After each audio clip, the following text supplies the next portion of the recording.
What's up, fungal associates? Welcome to Completely Arbortrary. It's the podcast, period, about trees and other related topics. It's the podcast.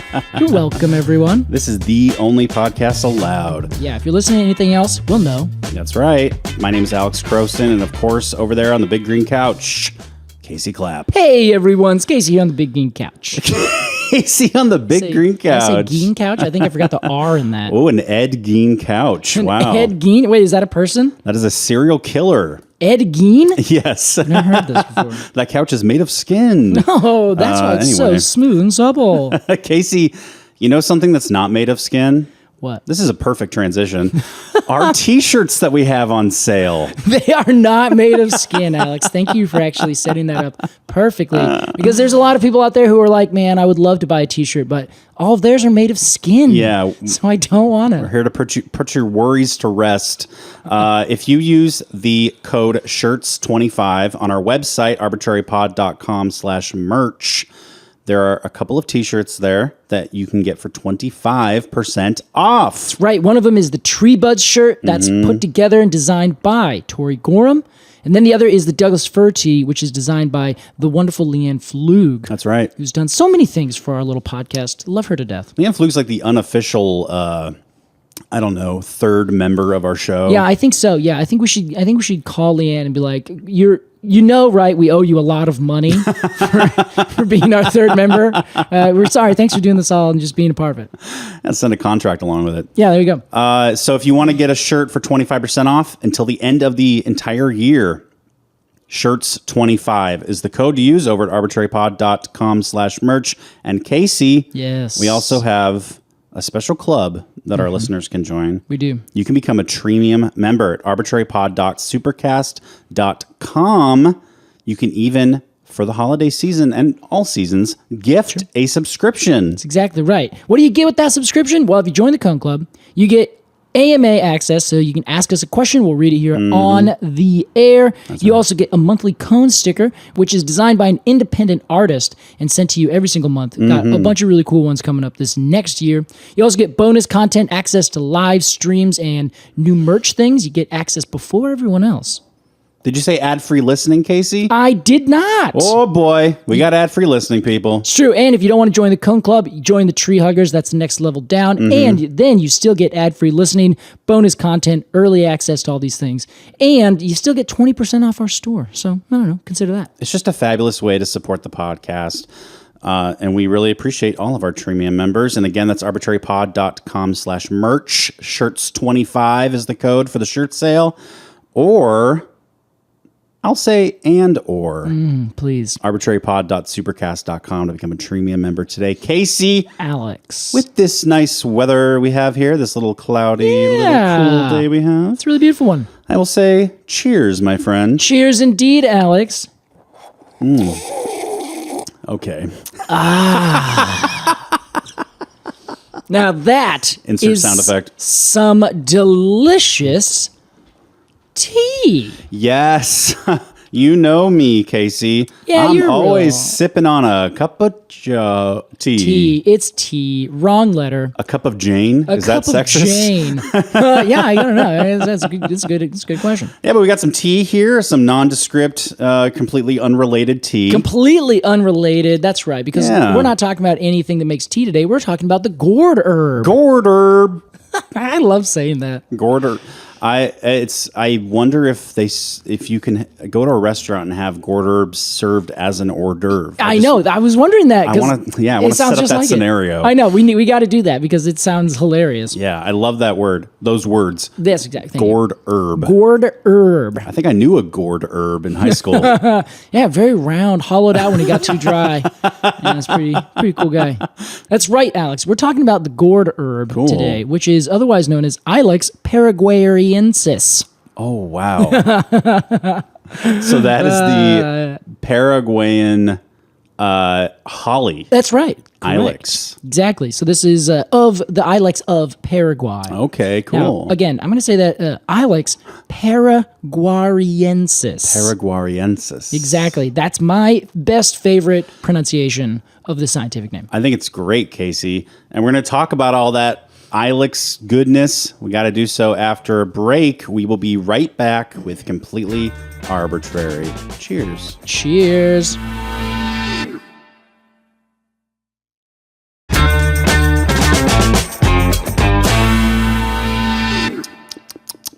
Welcome back to Completely Arbortrary. Welcome back indeed. Now, if you guys are hip to it, Wow. I hope you're drinking the same Gourd herb we're drinking. Oh, we're drinking Gourd herb. Alex, we are drinking Gourd herb right now. Let me see. I don't see him in there. Yeah, there's no herbs. We use a little tea bag. It's not quite traditional. That's right. But traditionally speaking, this tea that we're drinking, and I say tea because tea is what we call it, but most people call it more an infusion. We're going to have to talk about that. It's a little bit different. Yeah. But if you are smart to it, then you're also drinking this because, Alex, do you know what gourd herb means? Why, Casey, I guess in character, no.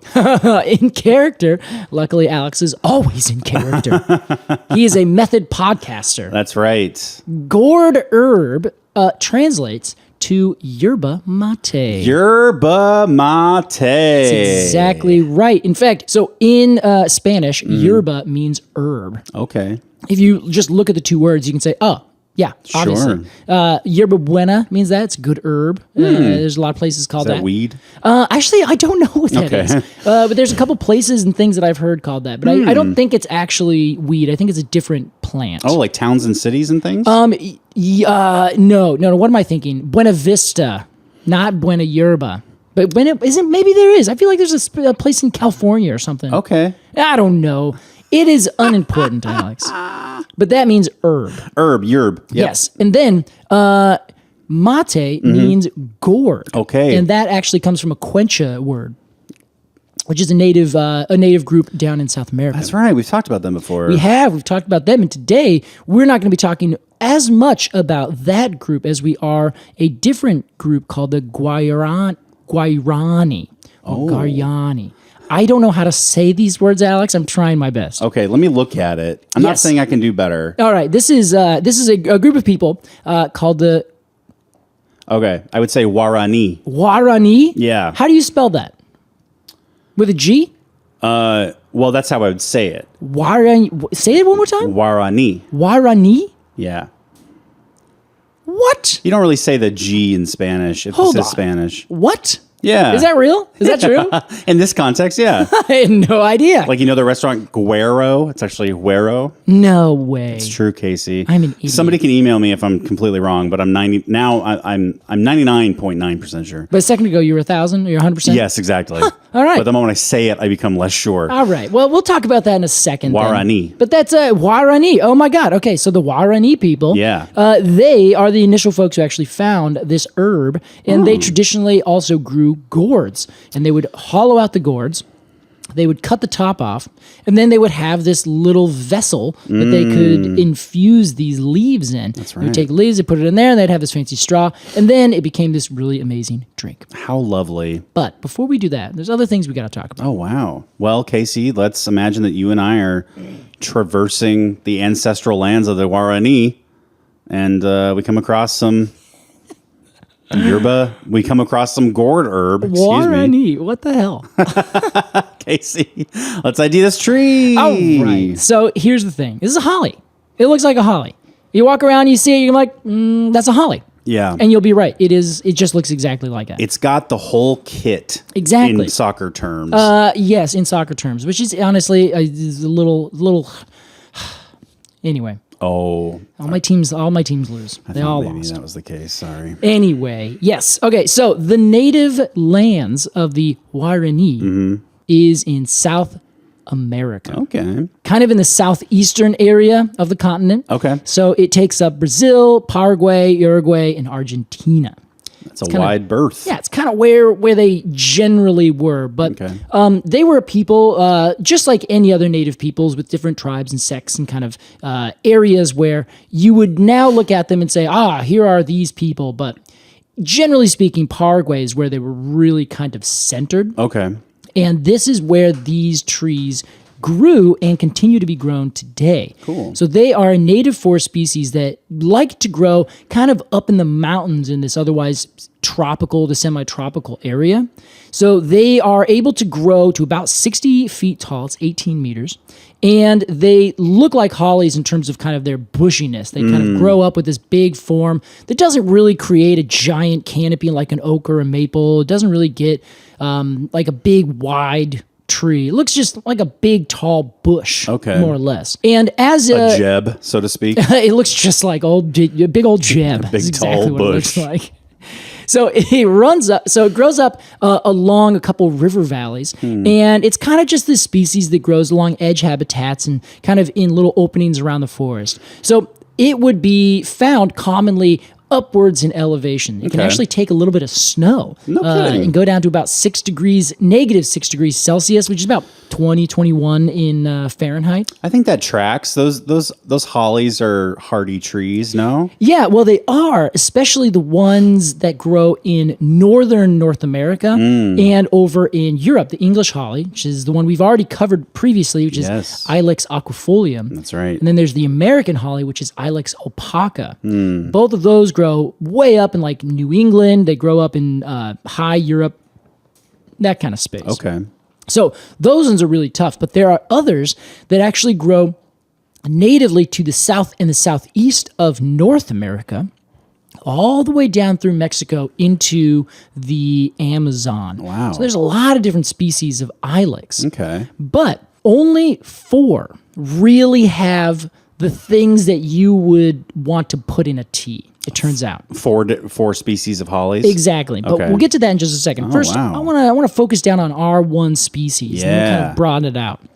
So its bark is just like any other holly you've ever seen. It's just this kind of gray, smooth, really nothing to it, just as normal bark. It means nothing to me. It means nothing to me. That's it. That's it. I don't have anything else to say. I promise it means nothing to me. I promise. But the leaves look just like holly, the way the normal, species that we're most familiar with up in kind of the northern reaches of the world, except it is not pokey. It doesn't have any pokey big spines along the edge of the leaf. That's right. It's a whole margin. Entire margin. Hey, that's good enough. I think that's fair. Whole margin is an entire margin. Good for me. I just went to whole margin for lunch. Oh, you did? Yeah, it was great. Spent your whole paycheck at whole margin. Oh. Yeah, but the funny thing about them is that they are actually obovate or oblong. I know what this means. What does it mean? Obovate means kind of reverse egg shape. Yes. So whereas an egg has a fat bottom and a narrower top, obovate has a narrow bottom and a fatter top. Yeah, that's it. That's it perfectly. It's exactly right. I'm trying to think of it like a real life, besides an egg, something it looks like. It's like a canoe paddle or something. Yeah, but like the end of a canoe paddle. Yeah. Just the paddle part, not the handle. Right. Exactly. Yeah.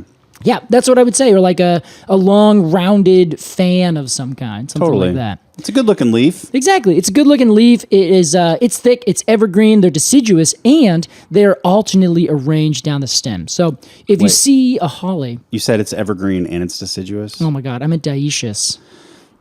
I'm sorry to be on top of you. No, this is good. This is good. I don't know what's going on. I'm reading it as I'm looking at it right now.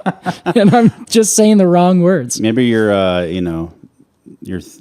over reading it. I think I'm overstimulated from drinking this tea. Oh, wow. And with that, let's take another sip.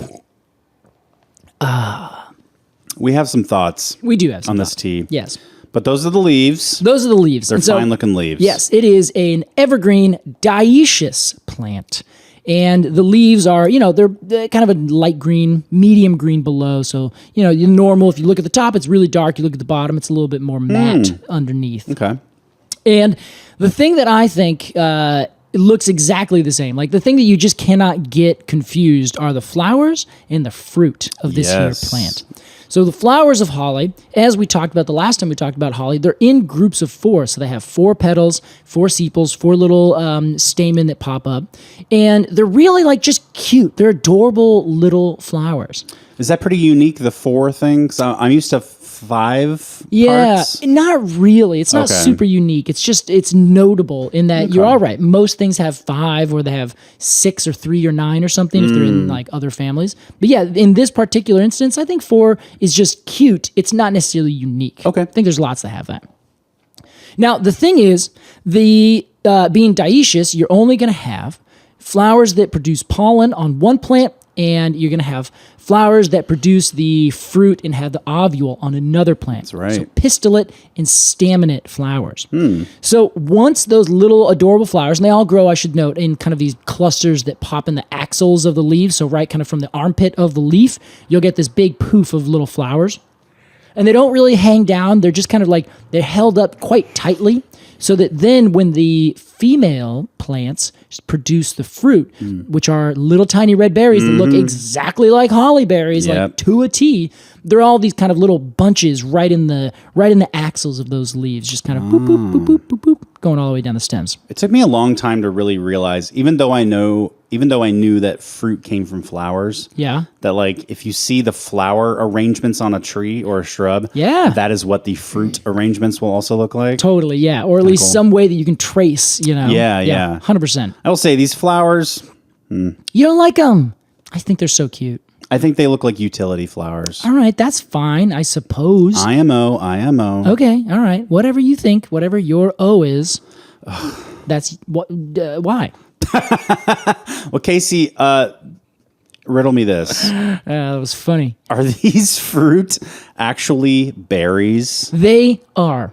Wow, true botanical berries. Yes, my Okay. understanding is thus. But Cool. if you remember, I believe the last time we talked about Ilex, there's a little bit of like, is it? Like, technically, I think so, but I've also heard that they are close to a poem or they're close to something else. But my understanding, I'm just gonna put my foot down and say Nice. this is a berry. Thank It's you. got a hard stone in the middle, but not quite like a drupe. It's more just like one seed that is inside of a more or less fleshy outer bit. Cool. So it looks like a drupe, but I don't think it is. I think it's technically a berry with more intense flesh. I love it. I love when something is what it is. You know, me too, Alex. It's I appreciate so that. rare, isn't it? It really is. Yeah. Everything seems to be like, well, it looks like this, but Yeah, yeah, botany also just causes so much trouble with that. totally. Yeah. Don't approve of it. No. So, moving on.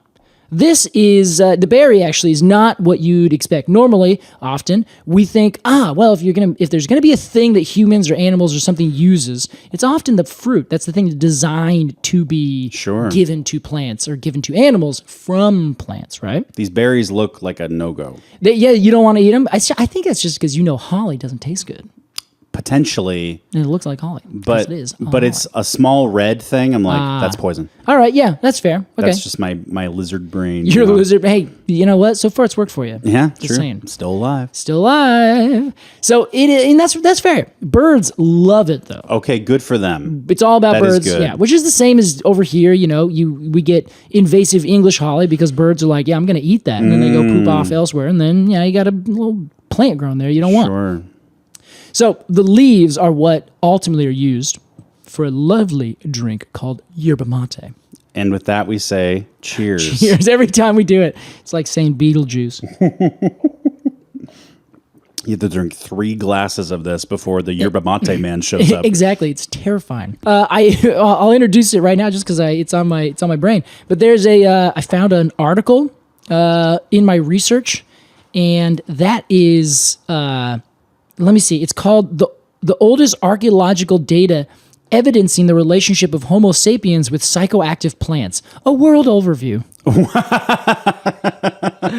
I'm so stoked. I didn't even have to read it because Wow. it literally has the table of the plant, or rather the thing, and where it was found and when. So it has the old world, which is just the world that is over in Europe, Asia, and Africa. Yeah. And they have beer from Hornium, 11,000 years ago, found in Israel. Hemp cannabis, 8,200 years. Actually, I'm sorry, I shouldn't say years ago. This is BC, so that's actually 10,200 Oh, years yes. ago. Mhm. They found that in Japan. So cannabis was first found but used by humans in Japan. Cool. And this is like where they have evidence, where it's either direct or indirect evidence. Mm-hmm. And then where they found it. So it's really interesting to look like what was found where and used by who. Wow. Theoretically, these are just like, okay, we can say, yes, that's a start, but we can't 100% say like, well, it was probably like used way before that. We just don't have that evidence to say exactly when, Yeah. So often if something is, let's say, how about we say mate, Ilex paraguariensis. This says 650 BC in Argentina. Okay. That is the most that we can say for sure that there is direct evidence that humans used this all the way back then. Interesting. That's Yes. a long-lived consumable. Yes, it really is. And it has been used like that, this entire time because it has such amazing properties. I hope this is a transition, Casey, It is. because I am so excited to hear about these properties. Excellent. Because since we started Yeah. drinking this tea, Yeah, what are you feeling? I feel like my IQ has gone up about 6 or 7 points. Okay. I can remember every character's name in Star Trek: The Next Generation all of a sudden, What? and I can picture them in my head. This is amazing. That's incredible, Alex. What else? Yeah, you should really start to do this. I think I'm going to run for mayor. I think I'm going to run for mayor. In fact, I think I'm already running for mayor. Here's a poster that says to vote for me. Oh my God, Alex. I just designed it. I just designed it. I did it just now. Let's talk about the properties, Case. Well, let's talk about it. Or rather, the side. What are they? The effects of it. Yeah. Benefits. Yeah, all the that. benefits. So Jesus. yeah, I was like, you could have just left it at effects. Yeah, I know. Yeah, but I like. We're when you both go having a bit of a places. day, aren't we? I guess so. I'm having a good time. I am too. I'm glad you're here. Yeah, thanks, man. I'm happy I'm here too. And with that, we say cheers. Let's get a refill here.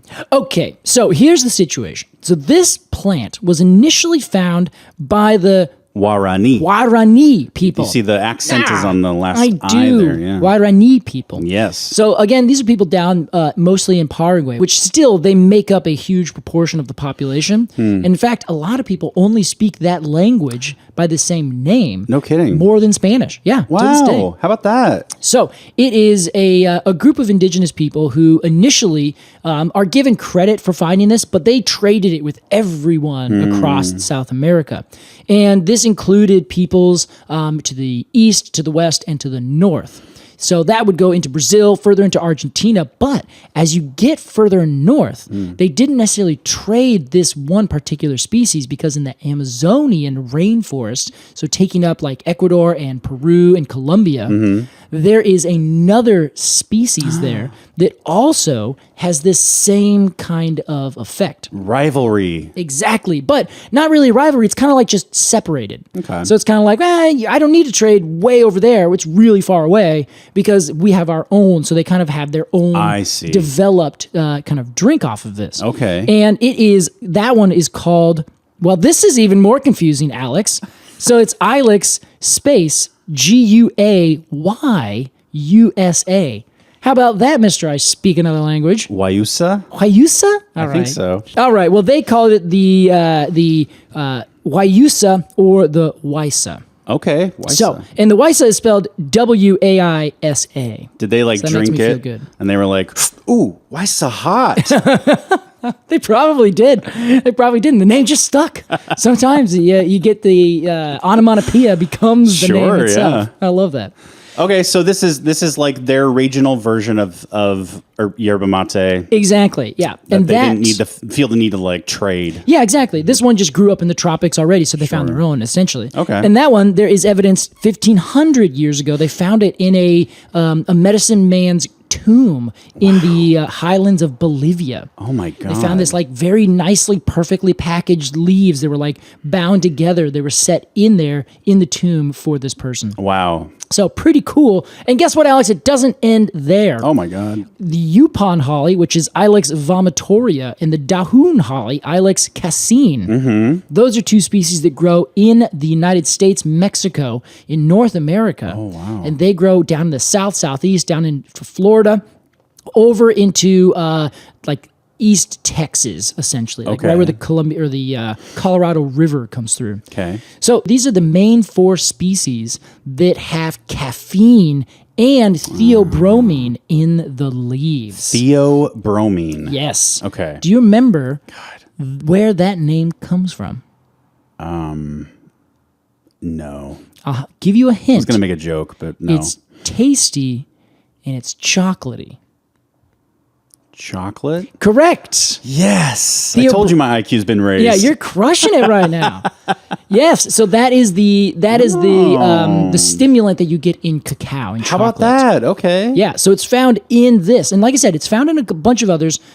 Tea has been made from holly for centuries and centuries, millennia, all over the place. But there's only 4 that really have like substantial amounts of these properties that people actually kind of used to this day. Okay. So this is caffeinated, what you and I are drinking right now. Correct. Okay, bummer. I'm sorry. It's okay. I should have looked at the back. Yes, you should have looked at that. It is caffeinated, but it also has just like 10,000 other important things that people apparently got from it. So it would help you poop. It's a diuretic, so it'll help move things through. Sure. And it also is apparently anti-carcinogenic, which is really great. Cancer fighting. Exactly. It's an antioxidant, which is good in some places. Other people say, it's not really that good. It's not going to help you live longer. Sure. But that's a whole other story for another time. But it also, as a stimulant, helps people, it wakes you up and it keeps you awake, but it also has the same things that coffee has. So anything that you've ever seen that someone says, here's a benefit of coffee, this has the same thing in it. Heart health, I've heard. Yeah, there you go. Yeah. There's just about Which is 10 ironic, million isn't things. it? Because it like speeds your heart up because it's a stimulant. Yeah. I guess it is a little bit, right? Yeah. Should I just drink coffee instead of exercising? I think you should. The same thing? Yeah, that's going to do the same exact thing. Yeah. You got it down now. I figured it out. Yeah, so this was it's one of those drinks that is it's the reason that it's popular, at least up in North America and elsewhere, is because it was popular down there. But the interesting thing about this is that it was not popular in the days of yore, the way that coffee and tea and all these other things that we've talked about in terms of trees that spread across the world and caused monopolies and wars and conquests and things like that. Because coffee was like, and is, I suppose, and chocolate. Those are like the big hitter, like capitalist characters. Yeah. Yerba-maté seems more side character, maybe Right. a more regionally loved character. And that is really kind of what it is. It's a fascinating history. And I had to read through a couple things to kind of find a good one. There's a whole book about this that I didn't know about, or else I would have goddamn read it before. What's it called? I don't remember. Good. The Bible? It's not the Bible. The name of the book, Alex, is Yerba-maté, the drink that shaped a nation. Oh. Which nation? I don't know, but I bet you it's Paraguay. Sure, yeah. That makes sense. Yeah, so this initially, like I said, was found and really developed first by these native peoples down in this far-flung section of river valleys in South America. Okay. Now, they traded it, as we noted, with all these other people around, but that was kind of about it. They would go into the forest and they would find these trees that are growing natively out, just killing it. And then they would go snag a couple leaves and they'd enjoy it, and then they would just use it as almost a foraged kind of thing. But it was very popular, and all these other species we've talked about through the rest of North and South America were popular for the same reasons. They would keep you awake. So one of them would be used with a mix of a small alcoholic drink in the Brazilian Amazon, and they would mix them together so that you'd have a stimulant and a little bit of alcohol, and they would drink that for like long marches and walks through the forest. Wow. Which I'm like, you know what? I'm totally with that. Yeah. Probably make it a little more fun. Exactly. It's a classic Four Loko. Do you remember those? Oh, God. The thing with Four Lokos is that they would be like Yes. super high alcohol and a bunch of caffeine. Yeah, this was like an energy drink, alcoholic energy drink. Yeah, exactly. And now Wow. they're still technically out there, but they're way different than they were in like Yes. 2010. That original formula was like a part of a huge controversy. Yeah, it's because it was like too much. Yeah, like, it was, like, people killing were people. not having a good time with it. Yeah. So this is like the low octane version of that. That'll Might be help you like walk through the forest. Like a 2.5 loco. I know. Yeah, maybe something like that. Yeah, so it was like this, it was used very much like that. They would make really strong versions of it and drink a lot. So the Ilex vomitoria. Yeah, what is that? So that is that's the one that grows up here in the United States, in Yeah. North America. And it was used as a drink that would give you a cleanse. So you would drink a lot of it and fast, and then you would end up getting this really strong version, and then you just end up vomiting because you had no food in you, and you got this like intense kind of drink. So the tree's named after the vomiting. Exactly. Yes. Wow. But there's no like bad compounds in it, and there's nothing that would cause you to. It causes an emetic, is what it's called, which is something that makes you vomit. Ipecac is one of those. Yes. Yeah. So there's nothing in there that would cause that. Okay. It just happened to be if you drank it the way they were, then you would vomit. I see. Too much of it too fast. Exactly. And the Europeans, or just too much of it and nothing else over a long period of time. I see.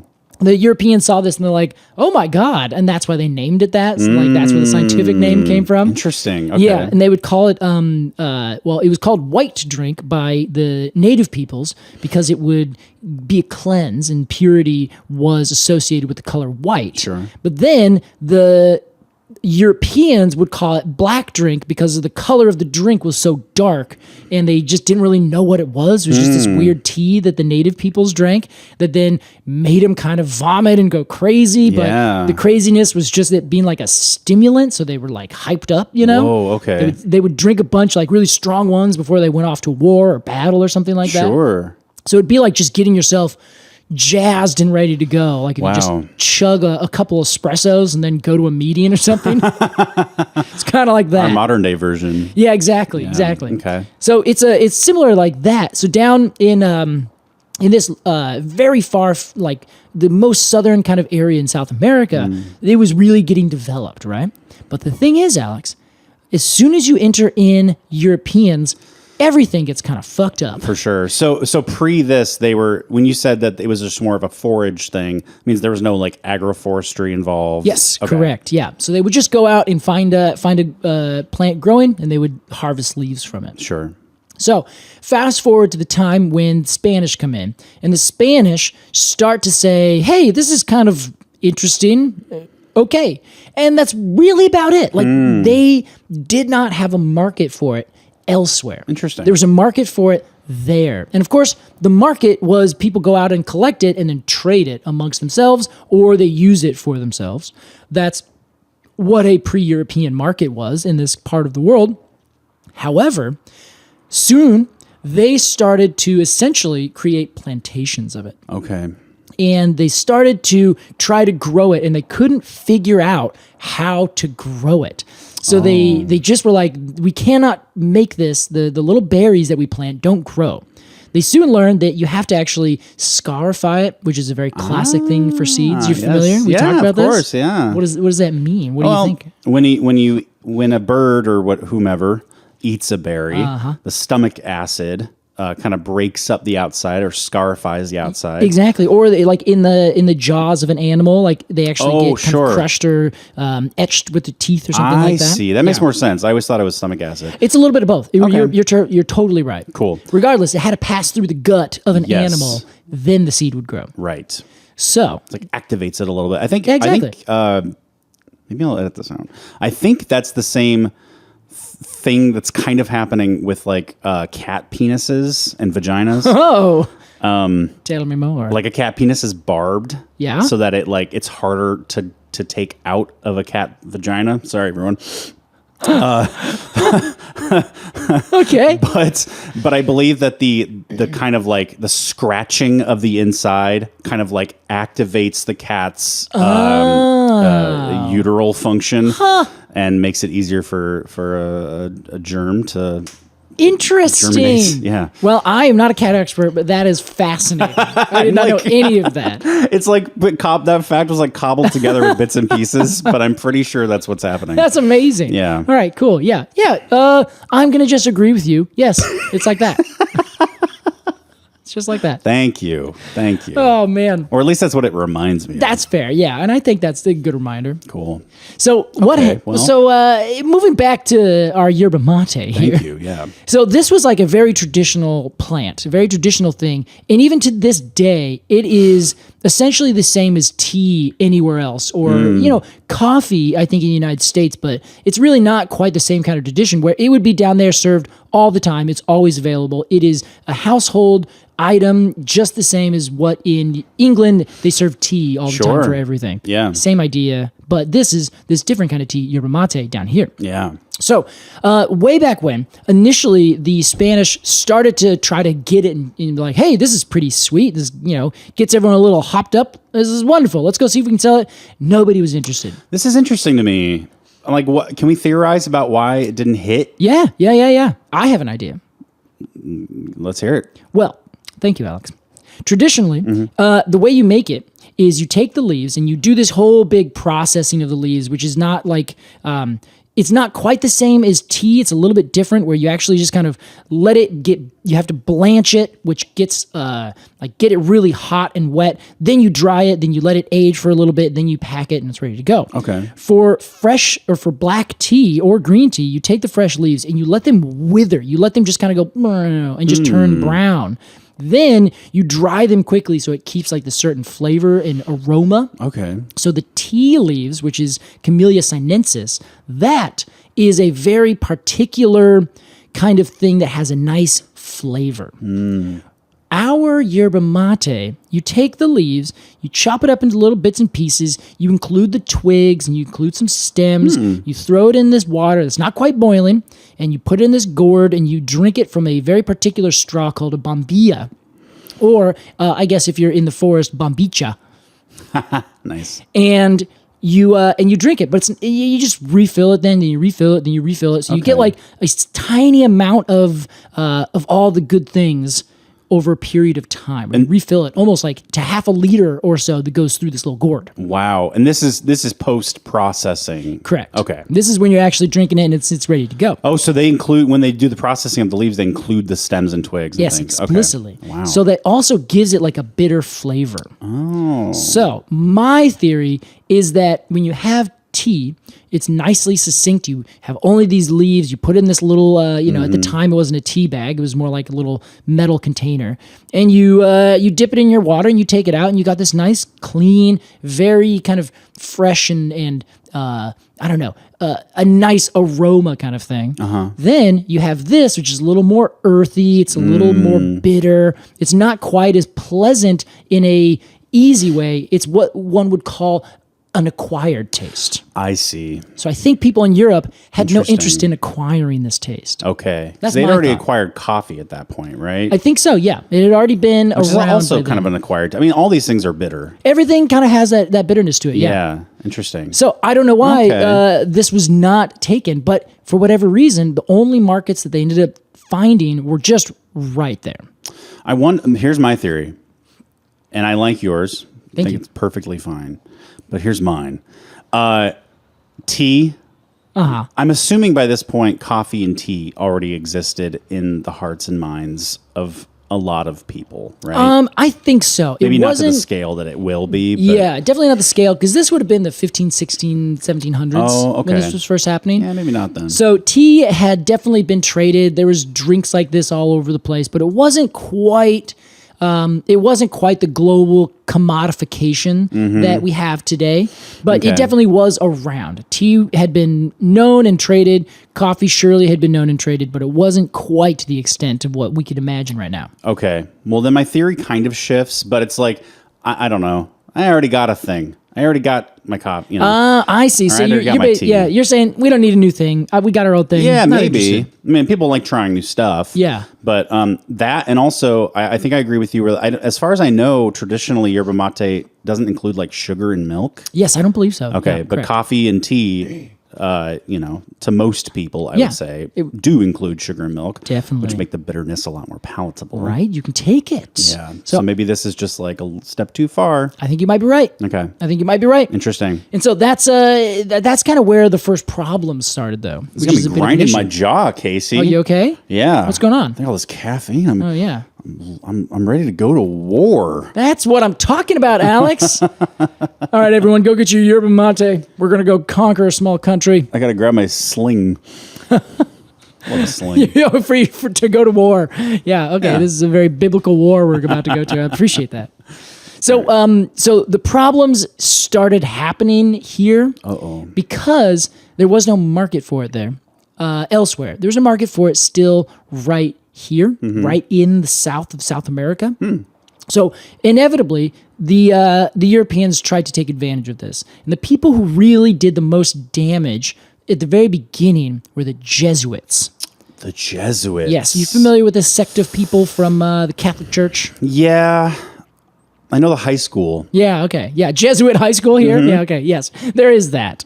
Well, they're essentially a sect of Catholicism. Okay. And almost like a cult in the old sense. Yeah, I think in the old sense, correct. In like the Greek sense. Yes, I think you're right. Yeah, Okay. totally. So they ended up going down and created a bunch of plantations and missions. Oh. And this is where instead of being like, hey, let's go out and, we'll traditionally go out in the forest, we'll find these plants and we'll bring them back.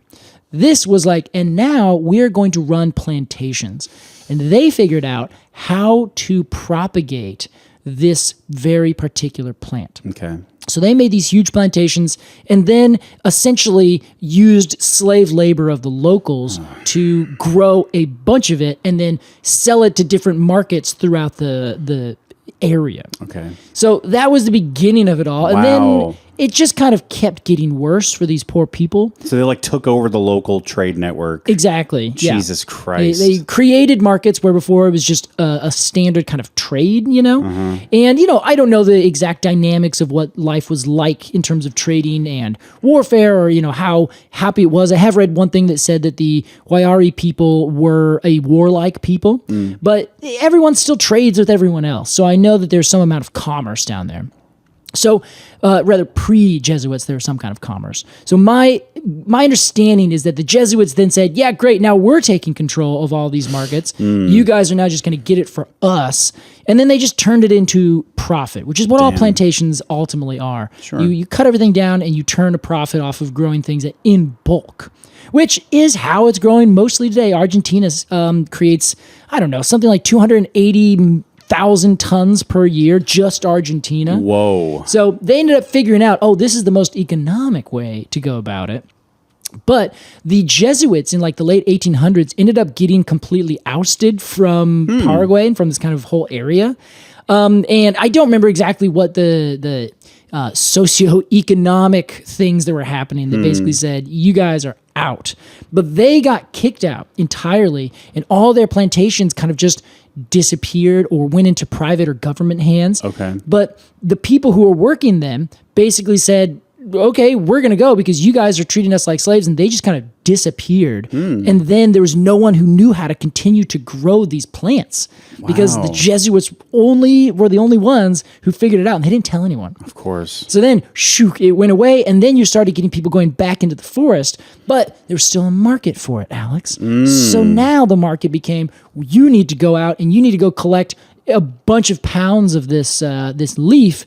I don't care what you have to do. I don't care if you die while you do it. Bring it back to me or I'll kill you. Wow. By hand, Yes. plant by plant in the jungle. Exactly. Jesus. So the Jesuits, if you can't think that it gets worse, it got so much worse for anyone who's down there running these kinds of things. Then over the next, this is now late 1800s. Okay. They ended up kind of figuring out this balance, and now there's plantations. Now some of it is gathered out in the forest, but there's also this middle ground where people kind of will plant it in the forest and let it grow, and then go out and harvest it. So it's almost like some form of agroforestry to this extent down here. It's like holistic or something. Yeah, exactly. Okay. But to this day, it is now a commodity, and it's getting this huge, huge resurgence in the modern world. I think in the late 80s is when I read it really started to come back up. It's kind of this alternative to coffee or tea, and something that was a little bit more, felt more natural in a lot of senses. Like, I don't know, does that feel right? I think so. I mean, you can buy it in cans at Fred Meyer, know, and whether that's like, we've talked about, that's not like an authentic experience. Exactly, yeah. But that happens, you can buy coffee in cans, and that's not an authentic experience. You can go to a coffee shop and have an annoying elitist hipster make you coffee. Hey, I like those coffees. I know you do. I don't think they're all elitist. I'm just thinking about one in particular. Okay. Thank you. You have this one in your mind. Roselawn. Oh, wow. Okay. Shots fired. But anyway, I think it's like, I don't know. I think it is maybe, I mean, the people I knew, I can speak from experience, that who drank yerba mate were like, you know, skewed hippie, you know, or like they traveled, right? Yeah. But I get the sense. I mean, it is essentially tea, right? It is, yeah. Maybe not literally or like botanically. Yeah, and this is the big thing. I don't know why, because people like have a hard time calling it tea. Because it's not from a tea plant. True, but like 99% of the tea you've ever had is not from a proper tea plant, which is Camellia sinensis. Sure. Most of it comes from a different kind of thing, like chamomile tea. That's from a little aster kind of plant. Yeah. It's the flower of this completely different related thing. Yeah, interesting. So I don't know why people kind of have a little bit of an aversion. They call it, no, it's yerba mate. It's not yerba mate tea.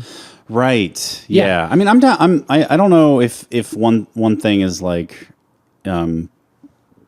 proper in terms of the local, like the actual people who grow and drink it every day. Yeah, sure. You know, but yeah, it's tea. Yeah, I don't know. I believe no, it is. It is. It is. It's tea. Yeah. The one thing that makes me think that it's like why people don't want to call it that is that you're not supposed to use boiled water.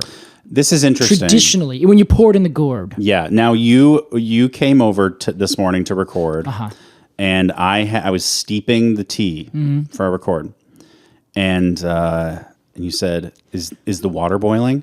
And I said, "Oh yeah, I'm steeping it right now," and you got so rage filled. Yeah, I knocked a bunch of stuff off. Your TV's broken. Yep. Sorry. You threw a potted plant. I did. It's shattered. And you said, no, you fucking fool. Yep. You're not supposed to boil the tea. Berated you for a half hour. You were cowering in your kitchen. And I said, oh, shit, okay. Someone called the cops. We had to act nice when they came. Everything's fine. Everything's fine. Officer, shut up, Alex. It's all fine.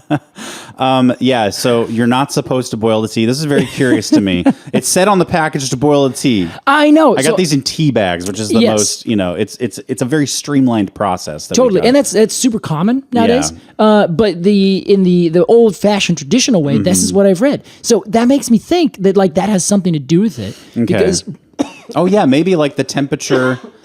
Maybe if the temperature of the water's too high, it like burns something and makes it really bitter. Or I don't know. Okay. I don't know. Because even with stuff you're supposed to boil, there is that sweet spot. Like the thermometer on my kettle has a little red area. It's like get it in there when you pour it over coffee. Yeah, exactly. And that's the same thing. Coffee's a great example. You're not supposed to have it at a boil. That's too hot. Yeah. And it is also not something we call tea. We call it coffee. Sure, yeah. We don't ever say, I want to get some coffee tea. Right. You know? And we don't use it the same way as coffee. So in terms of the traditional way of drinking yerba mates, you have a gourd. Nowadays, it's just like a rounded kind of vessel. Sure. And you put all the sticks and all the leaves and everything in there. Then you pour water, let it steep, and then that straw called a bombilla, that is put in with little holes at the bottom, so it's like a filter in and of itself. That's right, yeah. Then you drink it, then you refill it, and you do that again over and over and over, however long until the flavor is really gone, I guess. Sure. Or maybe the effect. And that's the same thing with coffee. With coffee, we would do a similar process where we put all of it in there, a bunch of ground up beans, and then with different presses, you push all of the bits and particles out, or you have a filter that filters out the water from the particles. So there's like these two different kind of interesting ways for the two things that we don't call tea. But then tea is traditionally made in all the same ways. No matter what we call tea, generally speaking, you take it in a bag or a small little, what are those? I don't even know what to call them, but they're like the teaspoon things. Clamps. Yeah, exactly. Yeah. I love just holding those and moving them. Those are great. Opening and closing them. I just think it's They're great. like the T-Rex head thing. Exactly. Yeah. So you put those in there, and then that's what you have. So, like we call tea anything that is in a tea bag like that, and we generally use it in different ways. So it makes me wonder if something about the preparation is what is important in terms of the distinction. Sure. But I don't know. But if we go with that route, I bought these and they came in tea bags. Yeah. I steeped them in hot water and we drank it. So this would make it tea. This is tea. All right, there you go. So if you do this with coffee, if you get coffee grounds, put them in tea bags, dip it in. Sure. You got yourself coffee tea. Now we're talking. Now that's good thinking, Alex. I wonder, if we have any listeners in South America who drink yerba mate or whose family they grew up with lots of yerba mate around. I'm very curious to hear if it's like all traditionally, like we drink it out of this particular cup with this particular straw. It has to be this particular temperature, or if it's come to the point where like, listen, we've been drinking this for hundreds and hundreds of years. Yeah. We can just put it in a bag and just put some hot water over it. And I think that's the way it is. I mean, inevitably there are companies and groups and organizations that serve it in the same way, you know. Everyone that is exporting it is also selling it down there to do other things. So totally. My guess is that you it's somewhere in between, because I think in South America they will buy it in like bulk, where you go to the store, you'd buy like a kilo of it and you just like put that on your shelf, then take some of it out, put it in your cup, and then you have it. Sure. So that's my understanding. Okay. But I would still like to hear from everyone to see if there's like, yeah, we don't drink it like, you know, quote, traditionally, but we drink it the modern way, you know, the way everyone else does. Yeah. Very interesting stuff, Casey. Yeah. It's a weird tree, isn't it? And it really is. The fact that it's holly just blows my mind. That is odd. It's really odd. Like, what is it about holly? Why did the tree do this? Why does the tree have caffeine in it? My only guess is that it's just like everything else. It's, you know, a means of keeping insects and other herbivores at bay. Totally. Which is why it has all these great things in it. They're great for us in terms of our ingesting, but they're bad for insects. You know, insects don't like nicotine, which is why it's in tobacco plants, so on and so forth. That's interesting. Yeah, we love all these things. That, exactly. Yeah, you know, like give us a little bit of poison, and we're like, yeah, baby, give us just a little bit of poison, and we just want nothing other than it. But yeah, it is a really interesting thing. And then if we look at the all the science or all the other plants that are out there, which I just cannot. I just think this is so fascinating. So here you go. Actually, the Guayusa, Ilex guayusa, that was found 375 AD in Bolivia. And then Ilex vomitoria, the black drink, that was 1050 AD in Illinois. That's when they first found that we actually drank that. 1050. Yeah. Well, that just like broke my brain. You saying 1050 AD and then calling it Illinois. I was like, wait. Yeah. Like 2050? No, wait. Tobacco, 1500 BC in North America. Okay. So we have been looking for these kind of plants that give us this, as they say, psychoactive effect for so long. And it really is kind of a curious idea. Like this is just one tree, one instance, one plant where we have found something that is delightful about it, that doesn't cause harm at the end of the day. Like nicotine will cause you a certain amount of harm. A lot of these other plants that people will ingest have these really negative side effects. So far, the only thing they can find for this is it sometimes has been found to produce mouth cancer and throat cancer, I believe. But they have looked into that and said, I think that it's actually just impurities in the actual, like the vessel or the stuff you put in it at some point. Okay. So it's not like... interesting. Yeah, so like if it's just pure leaves and stems, then you're probably not going to get cancer. But oftentimes they smoke it, and not smoke it as in like roll it and smoke it. They smoke it in order to like prepare it, like dry it. Yeah. It gets smoked like a smoked meat. And that, I think, also probably has a bit of carcinogenicness in it, because then whatever's coming up from the smoke, it gets kind of on and in the leaves. Sure. So, interesting. Okay. Yeah. So it's this thing that, like, the more they look into it, the more they're like, yeah, there are no bad side effects. And of all the plants of all the world, that I have this giant list that I can read off to you. Yeah. This is one that people's, before there was science, the way we understand it today, before there was really anything that we know is like the trial and error system that you're like, okay, does this work? Let's measure it. Let's consider it. People figured it out. And they were just like, yeah, this feels good, and nobody's dying from it, so let's keep on using it. And now we've kind of found that this and, you know, teas and a couple other things are really good for us, yet we've just learned. Well, us humans just learned. Totally, yeah. It's great. We love these things that just like fuck us up a little bit in a very like non-violent way. You know? Now, did I tell you though that beer is by far the oldest thing on here? 11,000 BC. Wow. So yes, we do like it when it fucks us up just a little bit, but if it can get us a lot of it, Sure, yeah. we liked that something like 13,000 years ago.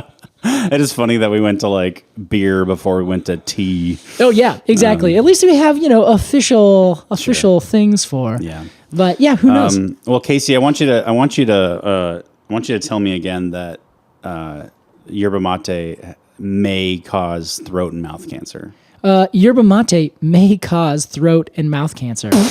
Oh God, you're a monster, Alex. We'll be right back with Completely Arbortrary. Oh, get a mop.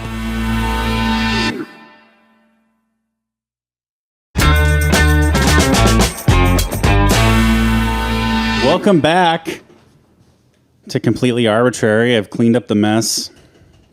And Casey, it's time to give our review of the Gourd herb. I'm excited about this. And I'm excited that you brought some so that we could actually try it. That helps me clear my brain. Yeah. Know exactly what I'm thinking. Wow. Good. Me too. Great. I think it's lowered my inhibitions a little bit. I just spat water all over my floor. Wow. And here's how the review works, Casey. They have said it's an aphrodisiac. Good news for me, I guess. Here's how it works, Case. We're going to give some final thoughts on this tree and then give it a rating of 0 to 10 golden cones of honor as our resident expert will begin with you. That sounds good. Thank you, Alex. The yerba-maté. So I've never really been a fan of yerba-maté. I've tried it once or twice before. Yeah. It really jumped out at me. It also, I don't know, a part of me sometimes feels like you see someone drinking it and they're really like going traditional. Mm-hmm. And I'm like, yeah, man, cool. That seems out of place here, in the middle of this city. I don't know. I think I completely get what you mean. I feel a little bit bad about that because I don't want to like yuck someone's yum. Sure. And like, if you drink it traditionally, then that's like, yeah, you're kind of honoring the thing. I suppose. But also I see like it being drank and I'm like, oh, you're really just overdoing it. A little performative, yeah, perhaps. A little bit. But, I also like doing that. It's like you see a hipster typing on a typewriter in a coffee shop, asking, what's the Wi-Fi password? And you're like, you got me. That's a perfect equivalency. Yeah. So I think that it's fine. I think it is, as a drink, I think it's just okay. I've never really been a tea fan. I'm a fan of coffee. I like it. It's a little more robust. I prefer that flavor. I have acquired that flavor. Sure. More than others. So for the drink, I'm gonna consider it as a part of this. Okay. But for the plant itself, it is a tree that I think is worth. I think it's worth a good review. It's worth a good rating because it's a plant that gives so much to everything around it, except for anything else but humans. It gives to birds, gives to humans. I can't think of much else that it does. Sure. It doesn't really jump out at me to be a big, gorgeous, beautiful plant that creates this huge, big, gorgeous canopy or anything like that. It's not like an endemic habitat for this specific centipede or something. Yeah, exactly. It's kind of like it's like the rhododendron, where like you walk by and you're like, oh, that's a pretty flower, and then you're like, okay, now you're just like in the way everywhere all the time. I can't walk through the forest right now. That's fair. So it's not that I have anything against rhododendron. It's not that I have anything against yerba-maté. Yeah. I like that it's a holly. I like that this is a non-pokey holly. And I like that it's a holly because I'm like, what? Totally. Whenever I learn something that's like, in one regard is something I know very well that I hate, and then in the other regard is a very interesting plant in some other way, I'm like, that is... what a weird family you guys have. Yeah. So for that reason, I'm going to give it I feel bad, but I want to give it just like a 6.8. Okay. Because I'm like, you don't do a lot for me. That's okay. But I kind of dig it sometimes, but even the things that I dig, I don't like personally, Yeah. I like that other people like it. You just like that they exist. Exactly. They're yeah. not for you, though. I like to watch it on TV. Sure. and that's about it. So You're just an armchair quarterback when it comes to yerba-maté. exactly. Yes. Thank you. Yeah. I really appreciate that. Which Thank is you. fine. Yeah. 6.8. A 6.8. Okay. Yeah. Because if I went 6.9, everyone would have had to respond nice. Sure. And I didn't think that it deserved that. Okay. I'm sorry. Fair enough. It's plant it more so that you can go find it in the forest and get rid of those plantations. Great. Okay. That's my thought, Alex. Well, What about you? I've got a great analogy, I think. Ooh, okay. I love that this is I'll start with the plant itself and then move on to the tea. Okay. Finding out that the yerba mate, this like very like to me in the past has been like this exotic drink, you know. Yeah. The only people I knew who drank it were like women I had crushes on who like traveled to studied in Argentina for a semester. And Bono. And Bono, who is also someone I have a crush on. So finding out that this cool like alternative tea drink was like a holly tree is like getting really into like flamenco music. Okay. And everybody's like, this guy's great. This band is awesome. And then there's this artist, and his name is like Gustav. And you're like, oh, and they're like, he's from Germany, but he's a superstar in the flamenco scene. Okay. You know, it's like, oh, this really cool, delicious, earthy tea is like a holly plant. It's just odd to me. Yeah. Okay. So the dichotomy, you don't dig it. You're more like, that's weird. That doesn't flow. Yeah, or like, oh, that's interesting that such a big South American drink would be like. I saw holly yesterday in Portland, Oregon. You know, I just think that's kind of interesting. Okay. Yeah, I can't tell if that's a positive interesting or a negative interesting. So this is good. This is good stuff. I feel pretty neutral about this, Casey. Ooh, okay. The rest of the tree, fine. I don't care. Yeah, it's pretty utility. You didn't like the flowers, which I'm a little upset about, honestly. True. And even a holly berry, I'm like, that's fine. Yeah, you don't like holly berry? That ain't no fruit. Yeah, I thought she was good in that Star Wars. She wasn't Star Wars. She was Catwoman, Casey. She was Catwoman? That's right. Yes, Holly Berry was Catwoman. Oh my gosh, yeah. She was in a bunch of other things too. Yeah. But I feel pretty indifferent about the plant itself. Now the tea, I don't like. You don't? Yeah, you haven't even finished yours. I finished mine like a week ago. And I'm okay with that. Like, I think it's fine. It did give me a bit of a buzz, caffeine buzz. Yeah, you have been off caffeine for 3 weeks, you said. Yes, I've been drinking decaf for a few weeks, and now I feel like I need to go to the emergency room.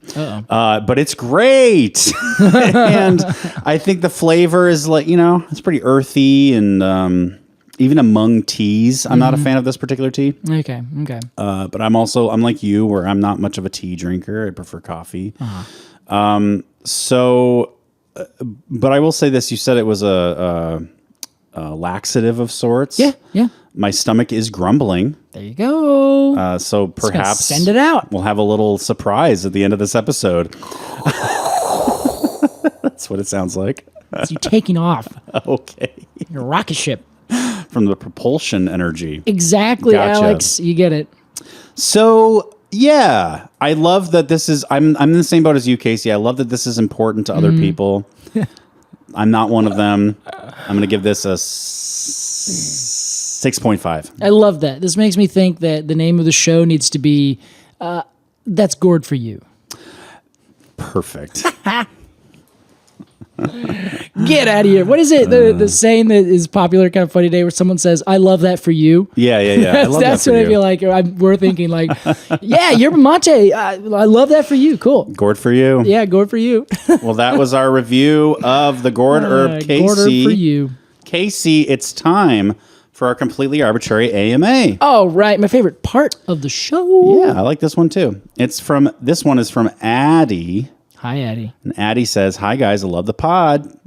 Thank you, Addie. Thank you. I'm inspired by Casey and I've started collecting cones around the national forest I work in. That's what I'm talking about. So far, I have a couple cones from western white pines, a cone from the white bark, some hemlock cones, and a ghost gray pine cone. Nice. That's excellent. What a good start. I haven't acquired jars for them yet, and some of them are pretty pitchy. Yeah. So I have them outside on my porch until I can get jars. I've noticed that when it's rained the past couple of weeks, all the cone scales close up. Ah, yeah. This is absolutely fascinating to me, and I'm dying to know why that happens. It almost feels like the cones are alive. I love that. How does this work? This is great. Great question, Eddie. Great work. Also, continue on your righteous journey. You're never going to regret it. Casey, I knew that cones opened up when they got warm. Yes.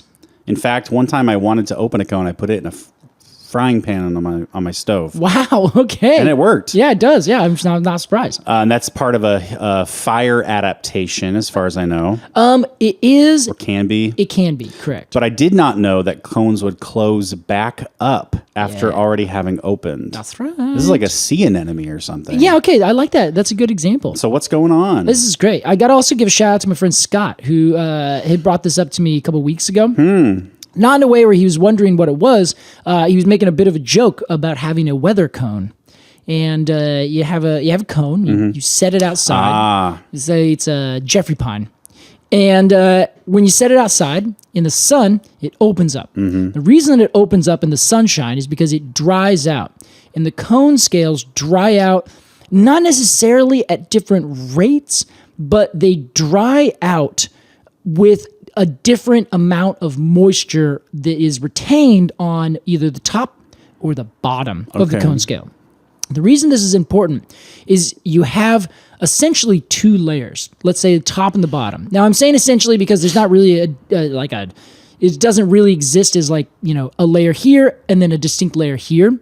It just happens on the outside of the cone scale. If you're looking at a cone and it's closed up, the sides that you can see, those will dry out and shrink as wood does when it dries. It tends to shrink. So they will shrink, and as they do, they open the cone because they are getting smaller, while the inside, that cone scale that is attached, or that kind of closes in next to the axis, the technical terms would be adaxial, which is the top side, and abaxial, which is the bottom side. Okay. Or the side closer to that central axis and the side further away. Okay. Because you can't really say the top and bottom. It's not very clear exactly what you mean by that. It's kind of front and back almost. Exactly. And you're like, okay, but front to what? Is it when it's closed? Is it when it open, right? Yeah. So when it's closed, the outside is what we're talking about. That will start to dry and it will start to shrink, which will pull open the inside or the entire thing because the inside is still saying about the same length. So imagine, just as anything, if you have one side that's connected to another side, you just have two layers of something, and you shrink one of the layers, the outer edges will start to bend towards the thing that is shrinking. Sure. Because it's it's getting pulled because the literal fibers are drying out and going kind of sucking up together.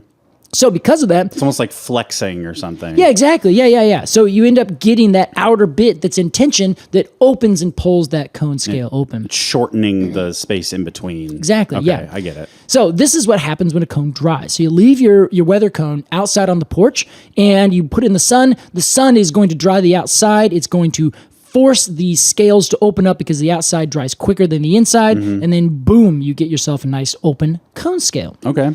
Then, as soon as you add in moisture, then that wood starts to expand again, and it does the exact opposite. So it's sitting out on your porch, your weather cone gets hit by a new bout of rain. That rain will suck into the wood, into the moisture. That moisture will suck into the cone scale. And then it will, as it is getting absorbed, those fibers will expand back out again, and then they will push the cone scales closed that when they dry, they open prior. That is really odd. Yeah. And I think the reason it's so odd to me is because, like, once it's dry, I guess any wood can absorb water. Yes, Right. And yeah. it is woody material. It is, yeah, 100%. Okay. Interesting. Yeah. So Okay. all it is doing, it's not like you can have kiln dried wood and that kind of thing. But any wood that you allow water to get on, it will absorb a little bit. It may not go all the way to the very center of a wood, like if you have a log or something. Sure. Sometimes it will, especially if it's a little bit older and starts to get some decay and some fungi in it. But if it is a brand new piece of wood and it dries during an entire summer, then it gets wet again, the moisture will go into the wood, but it doesn't necessarily penetrate all the way to the middle. There's a lot of little tubes and holes that it has to go through.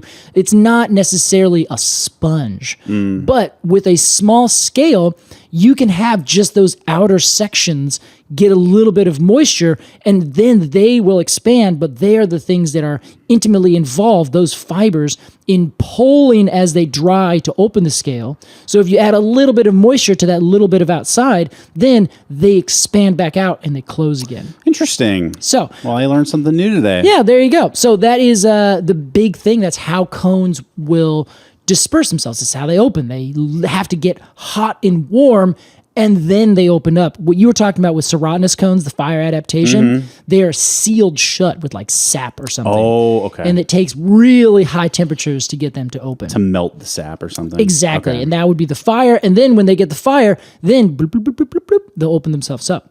Thanks, Addie. And if you have got a question for us, become a Completely Arbortrary Premium member over at arbortrarypod.supercast.com. You can go there, or our Instagram has a link to it in the bio.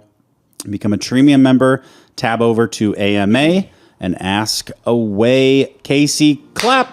Wow, that's me. Are you okay? loud. Yeah, that was really, that was a very good clap. It was ringing in my ears. Yeah, as I do.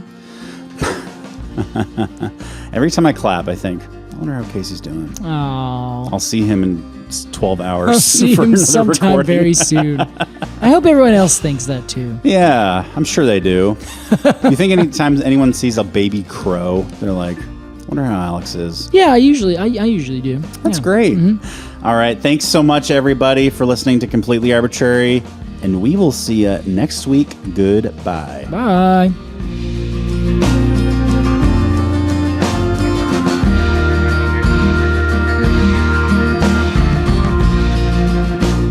Completely Arbortrary is produced by Alex Crowson and Casey Clapp.